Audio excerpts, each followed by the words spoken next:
Yeah, so good morning everyone and welcome to this webinar on shape and topology optimization.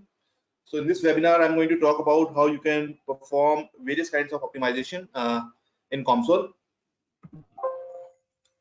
So the outline of today's webinar is going to be, first of all, I'm going to introduce you about optimization. So what kind of terminology is being used in optimization.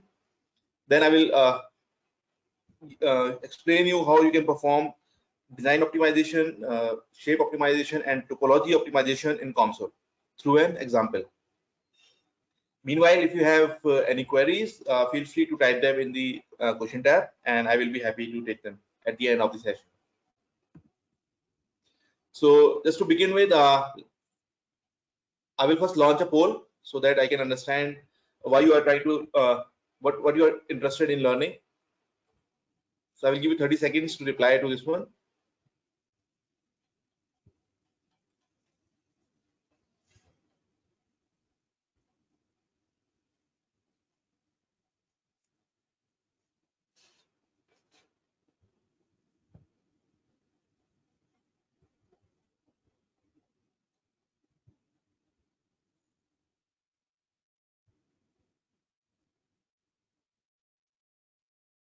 Okay, so it seems most of you are interested in understanding about the parameter optimization and shape optimization.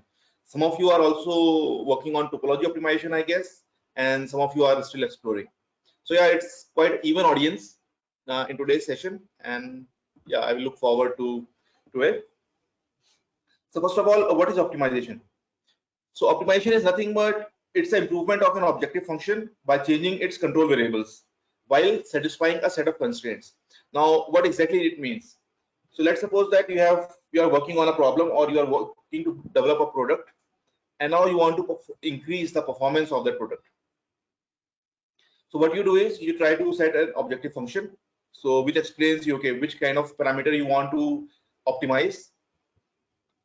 Okay, and then you set some control a set of control variables. Now by changing those control variables, you try to see that whether by changing control variables whether your objective function is getting maximized or minimized. So that's the whole idea of performing an optimization study. Now when you try to formulate such problem, so this problem has to be properly well posed, which means your constraints has to be defined in a crude manner. Okay, so that's the whole idea of object optimization. So you have an objective function which you need to maximize or minimize.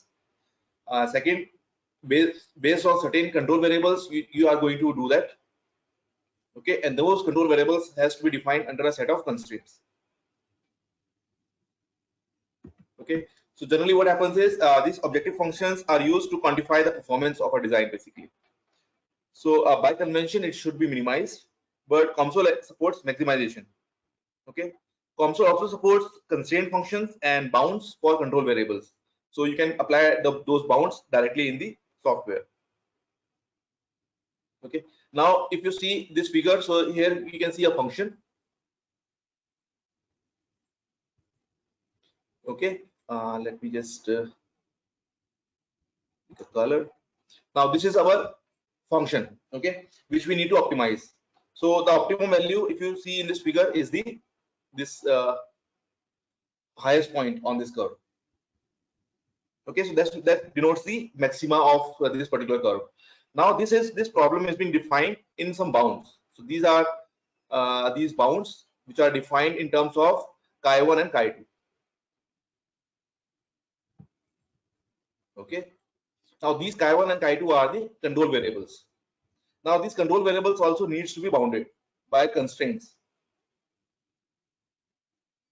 Okay, now if you see in this green color curve, this illustrates the area of constraints. Now it is best to start your optimization problem when you have an initial design available.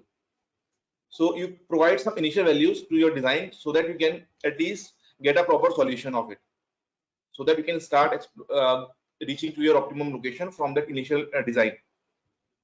Okay, now here you can see there are two curves here, one is green and one is red. So now these control variables, these are now bounded by these constraints. Okay, which means these control variables can have a value which is lying in this green region and not in the red region. So that's how you are basically bounding these control variables as well. Okay, then you choose a feasible starting point. Let's say this is your initial design, and then you try to reach to this optimum value through various different algorithms. Okay, now if you are not providing these constraints to your control variables, then your problem is kind of ill-posed, and you are not going to obtain a unique solution to your problem. Now there could be scenarios where you have multiple objective functions which you need to satisfy for your problem. Okay, so one case is you can optimize your problem considering worst of the objectives. So worst of the scenario between two objective functions if you want to satisfy. So this requires that both of those objective functions needs to be of comparable scalings. So the scaling has to be of the same order. Okay, so which means that let's say that you want to improve the performance of your design, let's say X%, then you need to provide that X% as your objective function, which you need to maximize. Okay, now you also might be interested in, let's say you have multiple objectives and now you want to get a design which is good in both the cases. So you want to get a balanced design between the two objective functions. So that is kind of a Pareto optimality problems. Like here you can see there are two objective functions in terms of f and g, and now you want to find the optimum value which is satisfying both of these objective functions. Okay, so that you can do is, what you can do is you can design, you can provide a weighted Pareto optimality problem, so where you can define the objective function in terms of weights, and then you can vary the weights to reach to the optimum value. So let's say that in this case the optimum value is for these two functions is this point, and now how you will reach it. So the idea is, here you can see there are two curves. One is this green color curve, and one is the curve which is basically a localized region around your optimum point. Okay, now this green color curve shows you that the gradients of the objective point are away from each other. Now why I've chosen gradients? Because whenever you are trying to formulate a optimal problem, let's say that you have a curve like this, and this is your optimal point, and this is your initial design, let's say. And now the idea is to reach from this initial design to this optimal design. Now what you do is you try to compute the gradients of your objective function. Now these gradients are basically with respect to your control variables. Let's say your control variables is chi1 and chi2. So these gradients are with respect to these chi1 and chi2 terms. And now when these gradients of these two objective functions are lying, let's say, opposite, or they are, yes, so this shows you this green color curve. Whereas if you see the optimum point for this particular case, this is also lying onto this line, which means that here the gradients for these two objective functions are like opposite to each other. Okay, so basically what we are trying to do is we are trying to search the objective function along this line where the gradients are opposite to each other. And if you see the optimal point where we have to reach is, let's say, at the center of these two curves. So this will show you give you the optimal location here. Okay, now how we do that, how we compute these gradients, and how we basically do all these stuff. So there are different algorithms which are being used to perform such kind of tasks. So you don't need to do these things manually, because right now there are a lot of softwares which are available, and you just need to define your problem properly. For example, you need to define your objective function, you need to define your control variables and the constraints properly, and based on that you are going to compute these objective functions in a much more crude manner. Okay, now COMSOL supports different kinds of solvers for performing these optimization tasks. So these are segregated into two types of categories. So let's say I want to perform an optimization problem, and the most important thing to decide in that is what kind of objective function I have. Okay, so COMSOL supports two different kinds of solvers. So one is derivative based and second is derivative free. Okay, so here you can see these are the three derivative based solvers: MMA, SNOP, Levenberg, McQuart.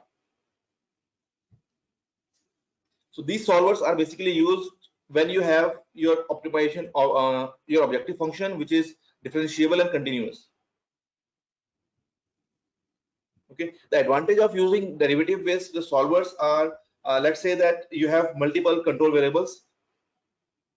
So if you just use an analytical formulation to compute the gradients, it is computationally very expensive. But when you use gradient based solvers, then the computational time reduces significantly. So this derivative based solvers are basically used when you have large number of control variables and your objective function is differentiable and continuous. But let's say that your objective function is not continuous, then for those cases we have the derivative free solvers. Okay, another advantage of using derivative based solvers is like it is compatible on for stationary solvers. Like if you want to perform a stationary study or a frequency domain study, for those cases you can use these derivative based solvers. Whereas if for all other cases, when you have your objective function which is let's say which is not differentiable, it could be any function, it could be, you can use the same I mean, if you are solving a problem which requires derivative based solvers, you can always use derivative free for that case, but computation wise derivative free solvers are much more expensive. Okay, and these derivative free solvers in COMSOL, these are of four types. One is coordinate search, then Neldermead, Cobila, and Bobila. GobiQA, sorry. Okay, so when you are trying to perform a problem where you don't need to remesh your geometry again and again, for that cases you have to use derivative based solvers, and when you know that your meshing is going to, I mean, a new kind of mesh is going to create after each iteration, for that cases you have to use the derivative based derivative free solvers. Okay, so now it's time for the second poll question. Let's see that what kind of problems you are trying to work on using optimization. So I want to use the optimization module to model structural mechanics applications or fluid mechanics or acoustics or any other applications.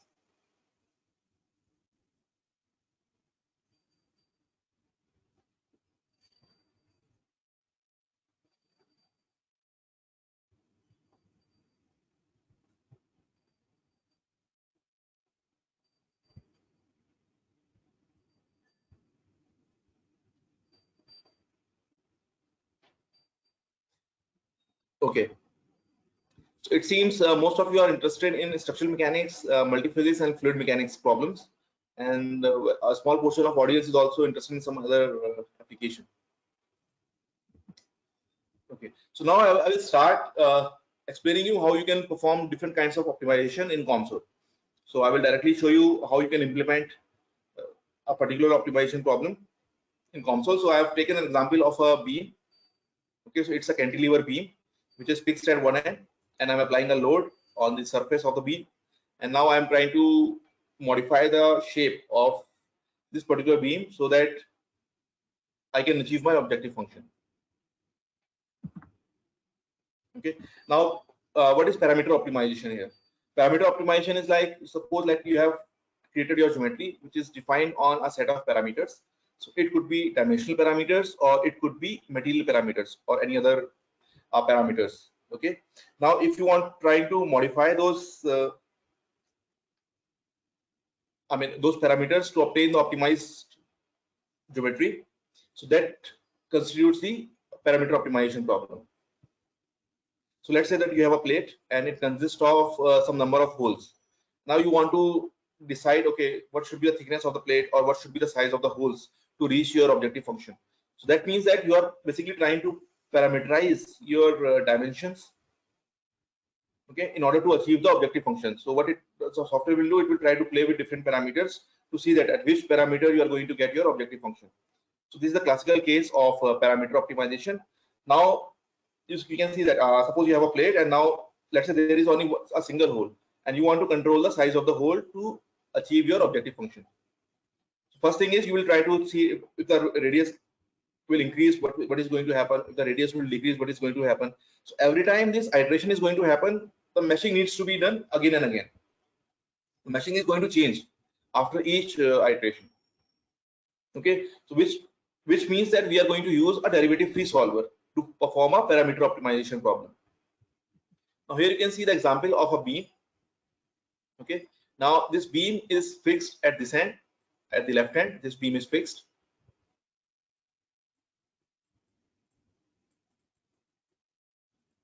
Okay, and we are applying a load on top of this beam.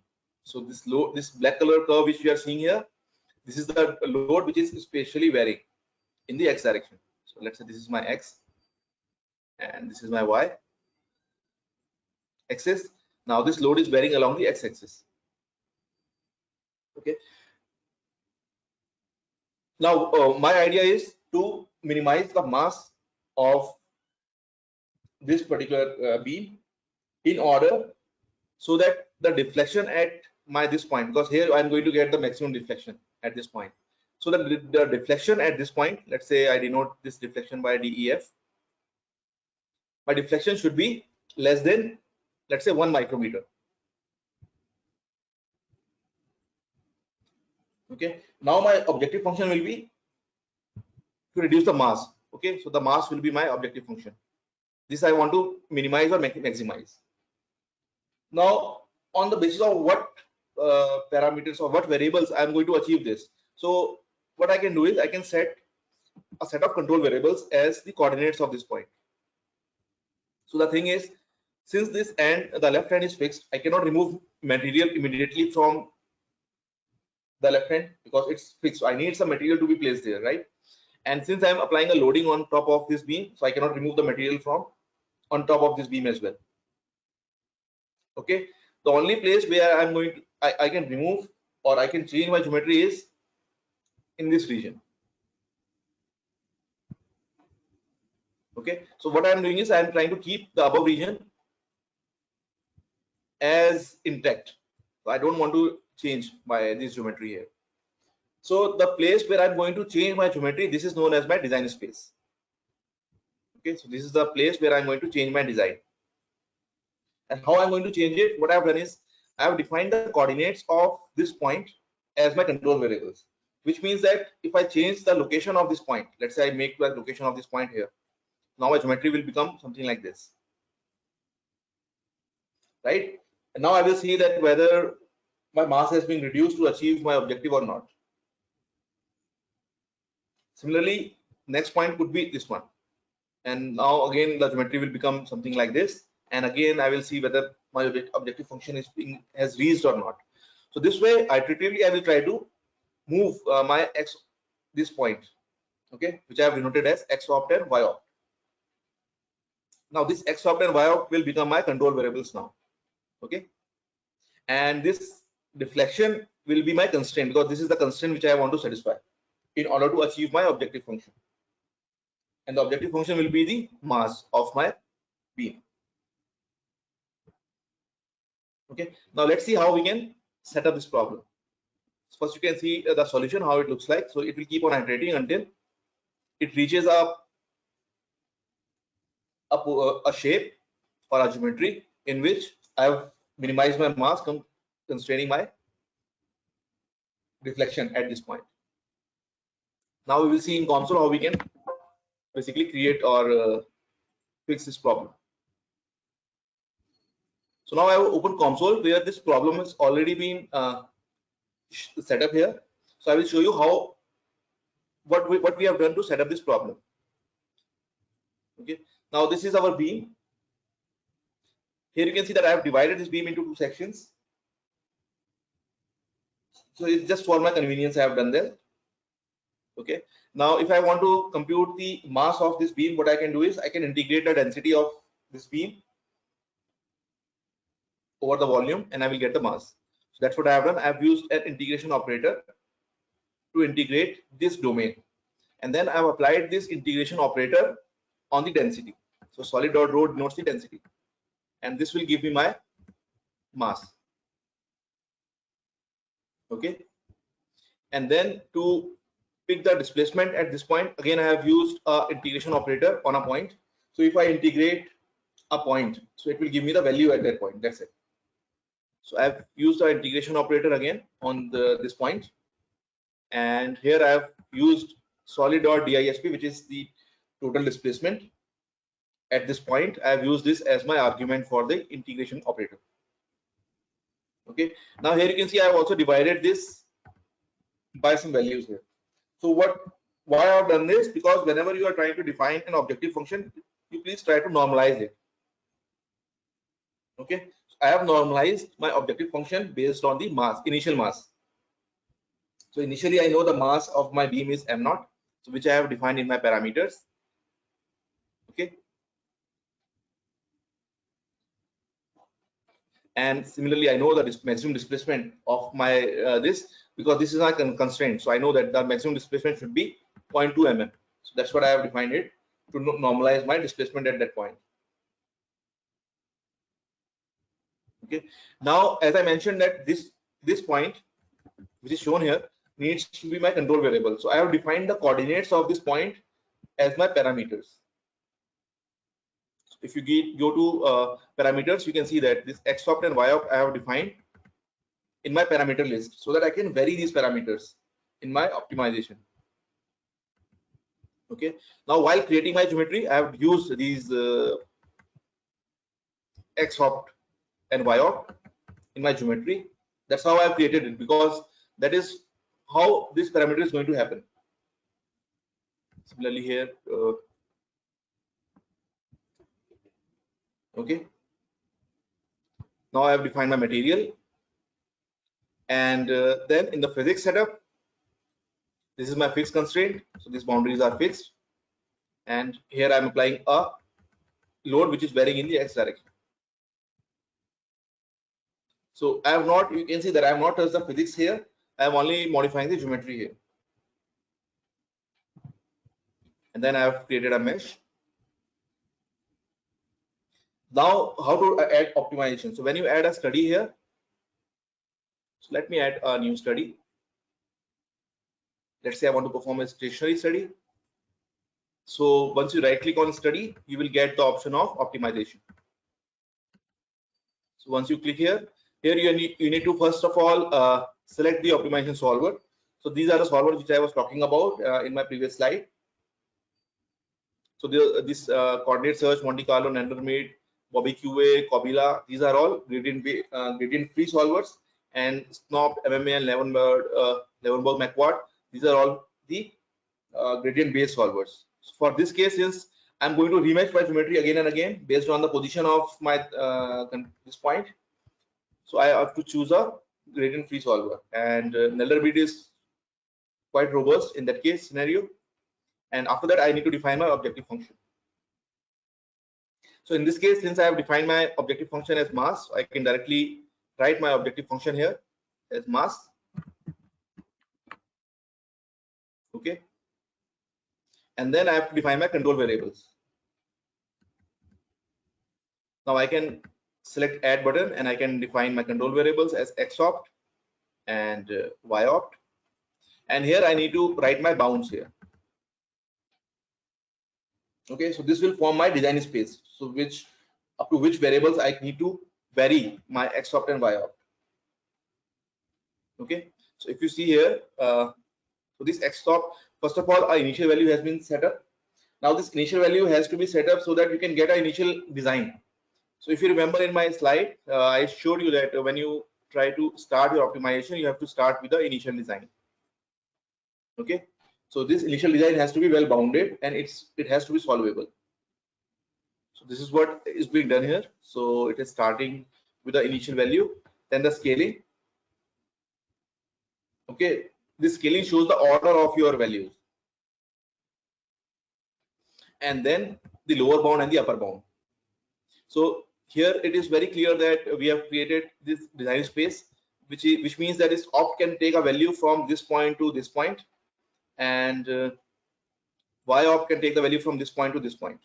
So we are leaving some part of our geometry so that we need the material at that location, and in the end we apply the constraints. So this control variables has to be formulated such a way that this constraint, which is the point displacement, has to be 1, because since we have normalized this point displacement with our maximum displacement, so I can put the upper bound as 1. Okay, and then we just perform this study, and we will get this objective, this new design or the optimized design. Okay, so what we did here is we try to modify some parameters so that we can achieve our objective function.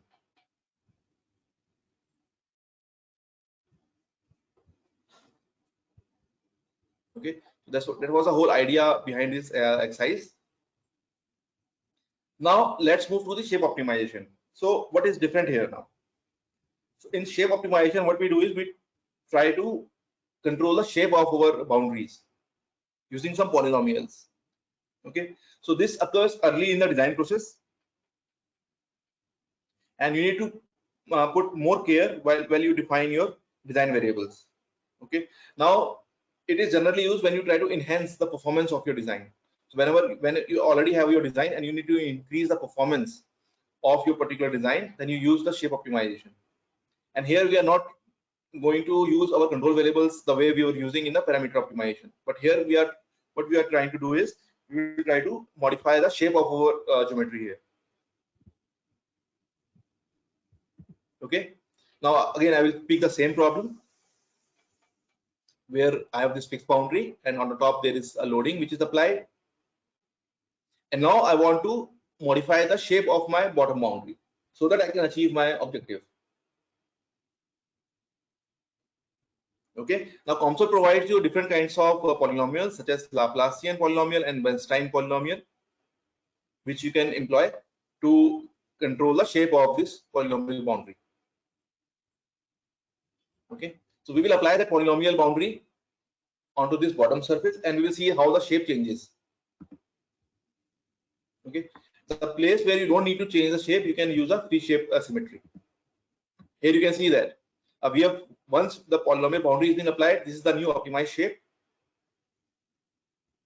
and clearly it is much better in terms of applicability. I mean, if you try to manufacture such kind of beam, then this is much easier design, and this looks much more let's say appealing also.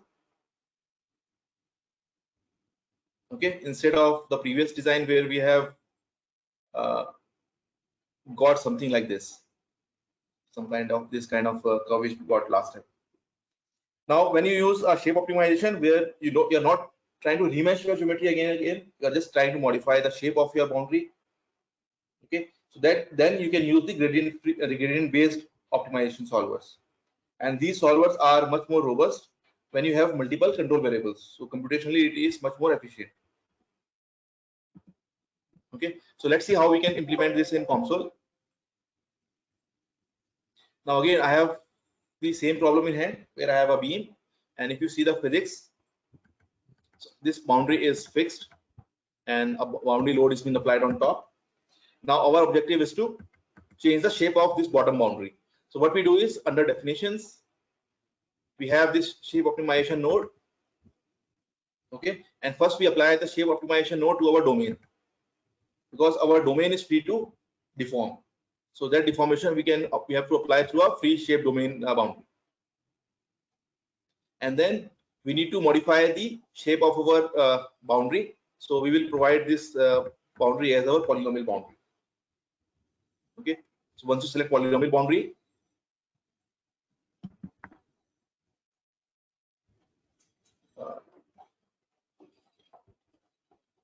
okay, you can apply the constraint so that the maximum displacement has to be 0.9 times this. It should not go inside this, because this is the 0.9 times T naught curve. So this line should not penetrate inside this. So we have applied a maximum constraint to it, and then the kind of polynomial you can choose our Lagrange polynomial and the Bernstein polynomial. So here we have chosen polynomial of order 4. So which means we will be having 8 control variables. So 4 for the x-axis and 4 for the y-axis, since it is a fourth order Bernstein polynomial. Okay, and now if you have a roller boundary condition at this end, then you can apply a roller symmetry or a roller boundary condition at the end of this beam. Now this way what we are doing is we are trying to modify the shape of this bottom boundary only. Okay, now in the optimization study step, our objective is the same, which is mass. Our control variables, we don't need to define our control variables like last time x opt and y opt, because here we are not modifying the position of this point, whereas we are trying to modify the shape of this bottom boundary. So this is automatically picked from our shape optimization interface. So we don't need to do anything here. And then we need to apply the constraint on this point, so that the displacement at this point has to be 0.2 mm, which we did last time as well. Okay, and then you can, of course, you can always plot the iterations. I mean, at each iteration, how the shape is varying, you can always plot it while solving as well. And this is the optimized plot for this particular problem. And you can see that the bottom boundary has been changed to satisfy our objective function.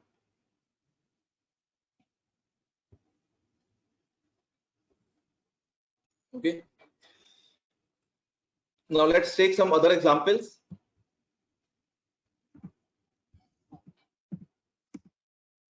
Now here these are some other examples in the area of structural mechanics. So let's say this is this is the example of a wrench. Okay. Now this wrench has been optimized for the stiffness. So the stiffness has been maximized, keeping the mass same. Okay. Here the plot which you are seeing here, it shows you the relative normal boundary displacements.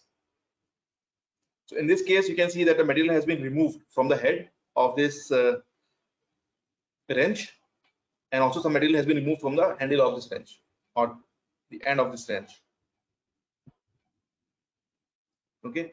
Now some portions you can see the position, the geometry has been modified. There are some minute things which have been changed to achieve this. Let's say that at the center you can see the diameter, also the thickness of this wrench has been modified, and also the width of this wrench has been modified at certain places. So this has been done based on the shape optimization. So we have selected the boundaries as polynomials, and we have tried to maximize the stiffness. So now initially in the last example we saw that we were trying to minimize the mass. So we used the integration of the density to get the mass. In this case, since we try to maximize the mass, so our objective function will be different now, and it will be the change in the total strain energy. So that will be our objective function. So we will try to maximize our total strain energy to achieve our objective. So that will be our objective function in this case. In the second example is example of a shell. Okay. Now this shell is fixed at this top end. Okay, and we are applying a load at this bottom end, and this is a deformed shape. Okay. Now what our objective is to change the shape, use the shape optimization of a shell, which is where we try to allow the deformation of the shell along the fixed edge, keeping the deformation at the bottom edge to be unchanged. So here you can see that using the shape optimization, we are able to change the shape of the fixed end as well as several other places, and we have increased the stiffness of this particular shell without increasing its mass.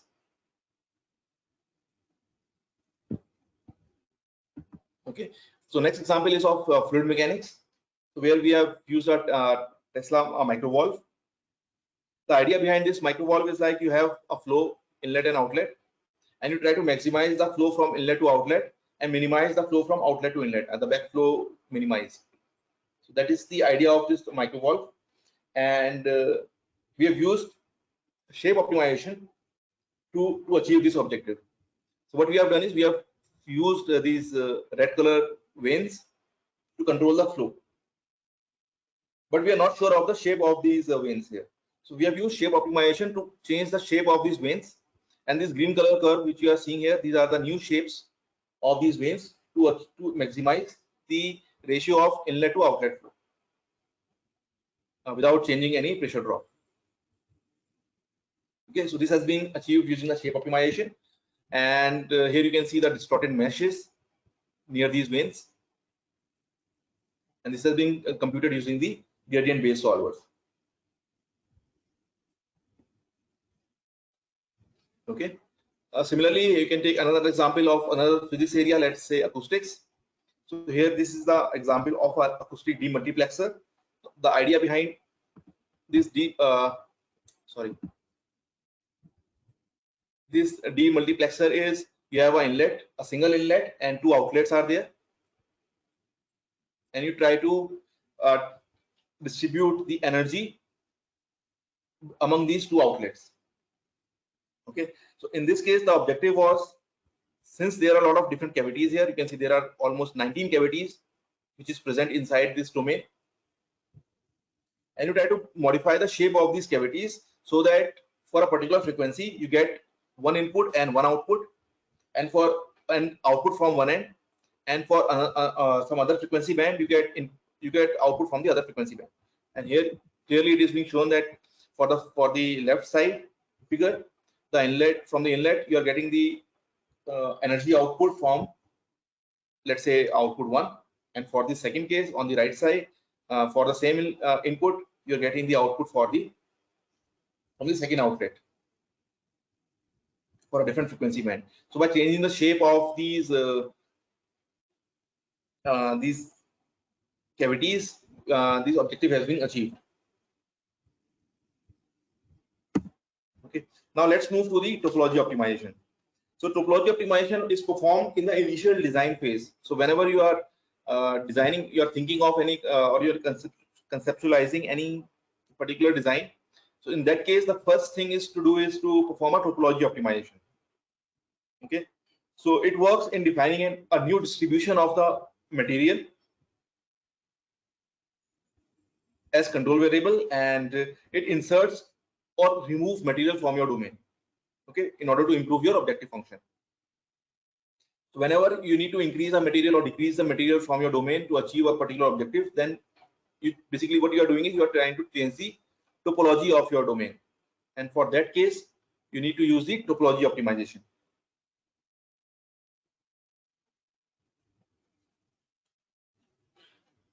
Okay, and whenever you are trying to perform a topology optimization study, it usually requires large number of control variables. Okay, so therefore you need to pick the gradient based solvers. So one of the most common solvers which is being used for topology optimization is the MMA solver, methods of moving asymptotes, and this generally is being used. So in COMSOL we are using density based methods to perform this topology optimization. Now how this density based method works? So it involves the definition of a control variable field, okay, which is bounded between 0 and 1. Okay, so you have a kind of control variable field. So the value of this lies from 0 to 1. So this 0 means that there are voids, okay, when there is no material there, and 1 means when the material is full there. I mean the complete material is present there. So this will be our control variable to control to minimize or maximize the mass or stiffness of your domain. Okay, now how we increase or reduce the material? So what we do is we try to define a varying Young modulus. Okay, let's say the Young's modulus for this particular domain is E. Okay, now places where, let's say I multiply it by 1 minus theta c. Okay, which means that when I have full material which is present there, now this E will become E only, and when I don't have any material present, then this E becomes 0. Okay. Now I'm again picking the same problem.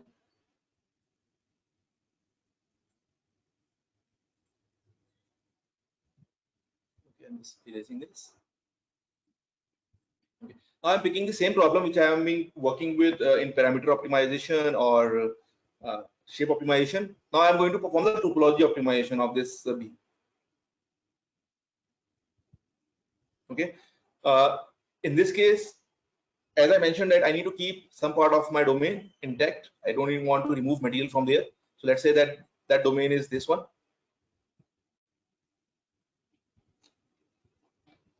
So which means that I'm going to keep the density or the Young's modulus here intact as E only. Whereas I want to change the density of my material at this location.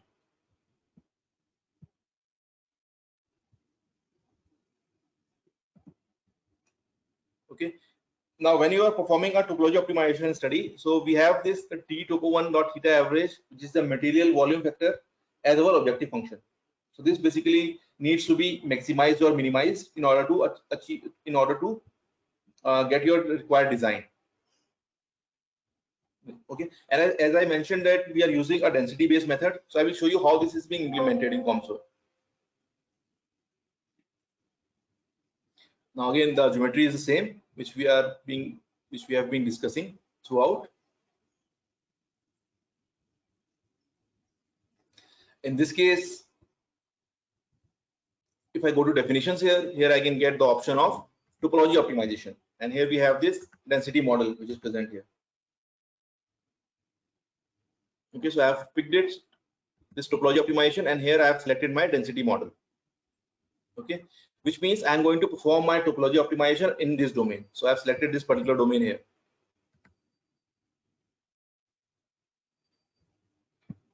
Okay, then a set of filtering needs to be required to achieve our objective, which means that let's say that you are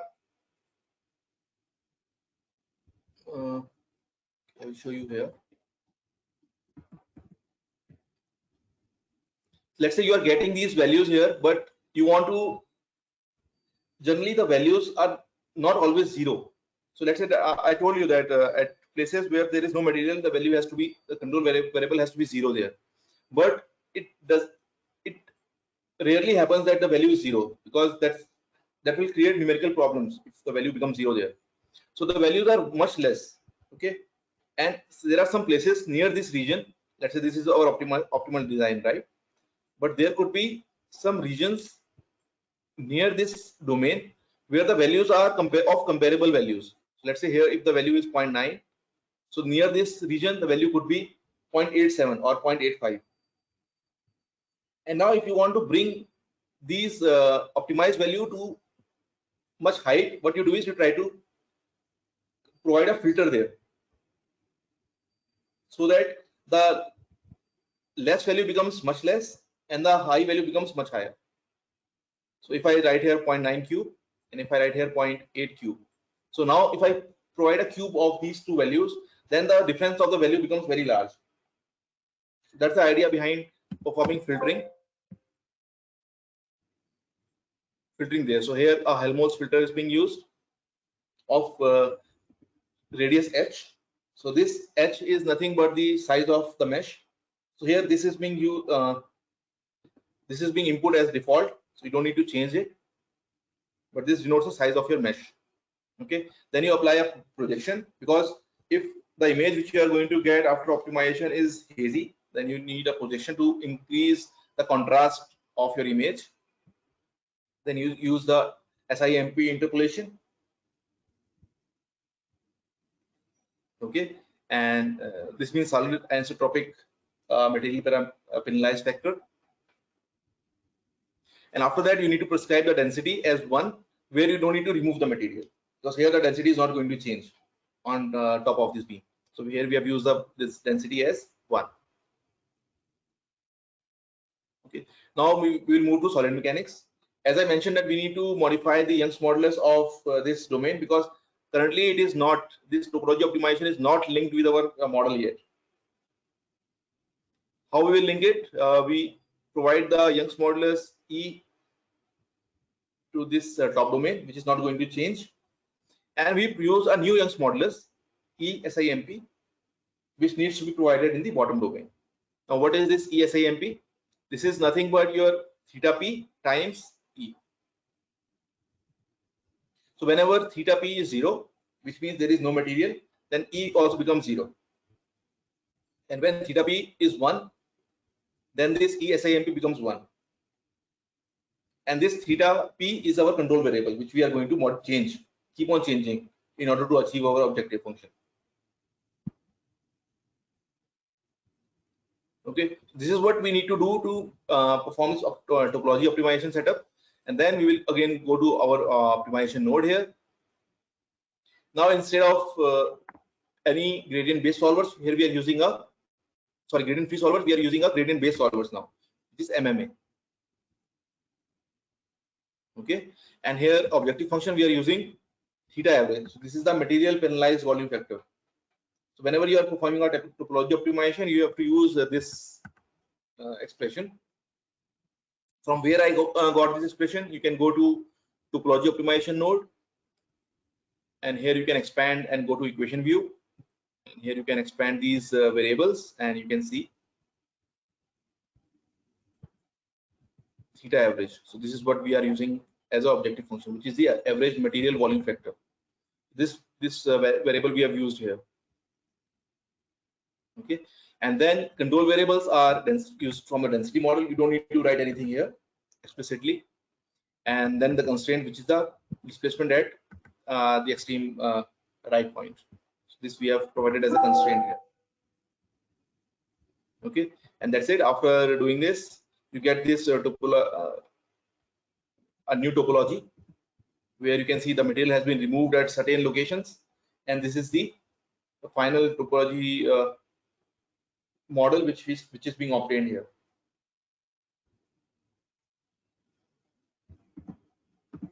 Okay, now this is a 2D example which I showed you, but there are 3D examples also which are available in our gallery. So this is the 3D example of the same beam. Okay, so where the stiffness has been maximized, keeping the mass as constant. Okay, in the second study, which is shown you on the left, bottom left, this is the topology optimization where several loads and constraints are being applied to this bracket. So again, the density feature has been used here, where each optimized solution is used as input for a further improvement of the optimization. Okay, so next is the Tesla microvolve, which I showed you in shape optimization, but in shape optimization already we had a topology optimized study. We further used this topology optimized study to also enhance the performance of this device. But suppose you are working with the initial design where you need to redistribute material inside your domain, or you need to remove or add some extra material to your domain, then you need to perform a topology optimization. So this is the first step you need to do in the conceptual stage. Okay, in the bottom you can see this is the example of a catalytic microreactor. So in this model, the solution is pumped through a catalytic bed. Okay, where a solute species reacts with the catalyst. Okay, here the objective function is to maximize the total reaction rate when the total pressure, keeping the total pressure difference as constant. Okay, so now the idea is to redistribute the catalyst inside this bed reactor in order to achieve our objective function. So that again is a classical problem of a topology optimization study. So this way you can see that you can use or implement these different optimization studies for different applications, not only related to structural mechanics, but to fluid mechanics, to other multiphysics applications. Okay, so just to summarize what we have discussed today is, first of all, I've introduced you about the optimization, what are the different terminology which we use here, explained you about the constraints and objective functions. I've also talked about derivative free and derivative based optimization, where to use which one. and how these they are better from one another. Then I've explained you about design optimization, how you can perform shape optimization of a beam in COMSOL, and how you can perform the topology optimization of your beam. Okay, so if you have any questions, so I will happy to take them now.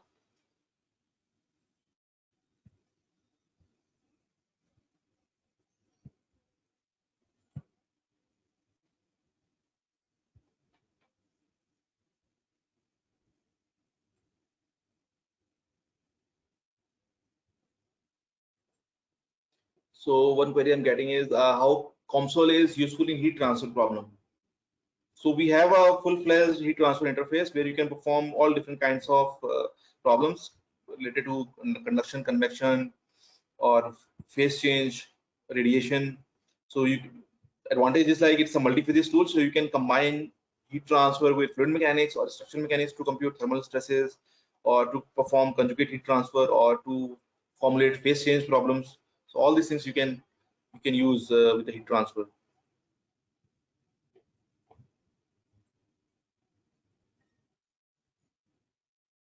Okay.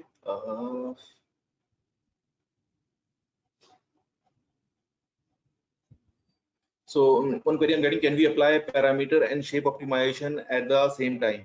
Yes, you can perform this step. I mean, if you are trying to modify the shape of a particular boundary and you want to also change the position of certain coordinates or shape, or you want to you have some dimensional constraints, of course you can combine both of them. Then you have to use a gradient fee solver, and your control variables will further increase.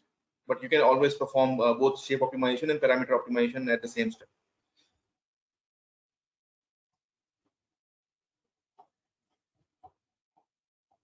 What parameters decide which model is for that problem and how we implement it?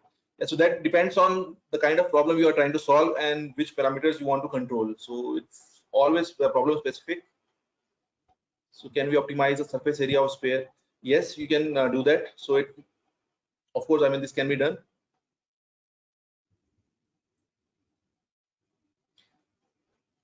So how to perform thickness optimization? So when you want to perform thickness optimization, you just need to use your thickness as a dimensional parameter, and based on your objective function, you can define your control variable as the thickness. And yeah, you can do that. It's quite straightforward.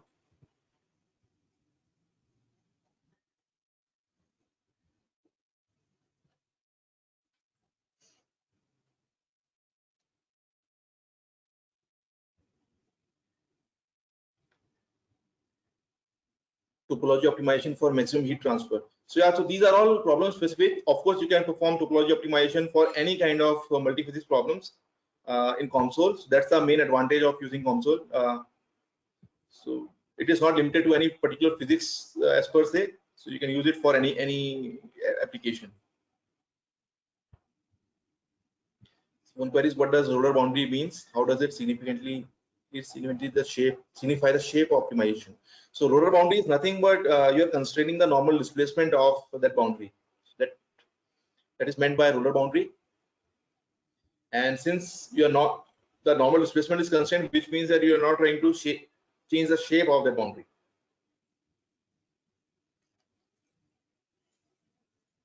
How flexible is COMSOL when it comes to composite material problems? So again, we have a full-fledged composite module as well. So if you can elaborate your problem more after the session, we can happy to help you.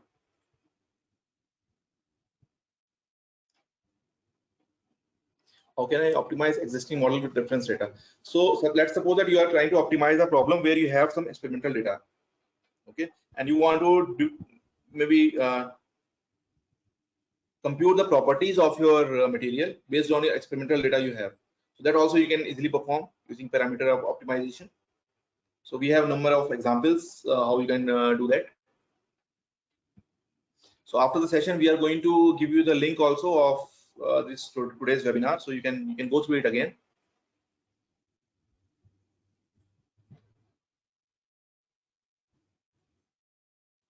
Okay. So yeah, so I can see that there are a lot of problem specific queries. So if you want to further implement those queries, you can start working with COMSOL, and you can always contact us to support@comsol.com, and we will be happy to help you to solve your queries there. Okay, and before we conclude today's session, this is the last poll for today.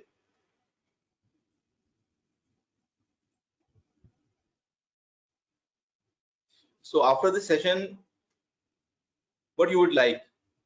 So whether you want to connect with a COMSOL representative, or you want to try COMSOL for your project, or you want to attend an online workshop, or you want to watch a video related to your simulation area.